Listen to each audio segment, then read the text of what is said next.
Hello. Debt doesn't just show up on your credit report. It shows up in your body, you guys. If you've ever felt like your chest tightened when you check your bank account, or simply avoided opening bills altogether because your stomach just drops to the ground, you're not being irresponsible. I know that sounds different. You're not being irresponsible. Your nervous system is responding to threat.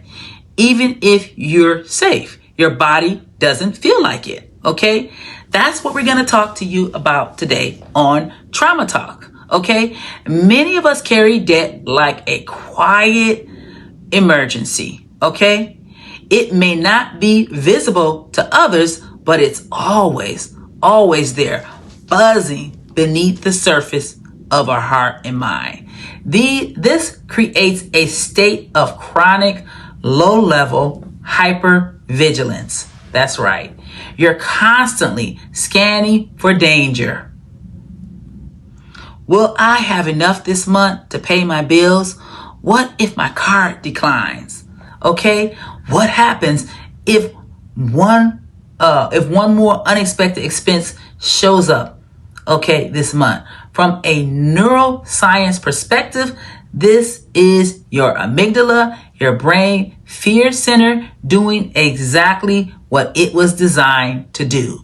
Keep you alive. But in modern life, it's often overfires when we're dealing with psychological threat, like debt, shame, or financial instability, you guys. The problem is your body doesn't know the difference between a past due bill and a lion chasing you. That's right. It floods your body system with stress hormones, cortisone, and throws you into fight, flight, or freeze. Sometimes before your day even begins, you're already in panic mode about this. This is what burnout can look like before you ever walk into work. Okay? All right. So let's talk about some shifts here. Okay? Instead of judging yourself for being bad with money or too anxious, try pausing and asking yourself, okay? Asking yourself, what part of me feels unsafe right now because of this financial burden?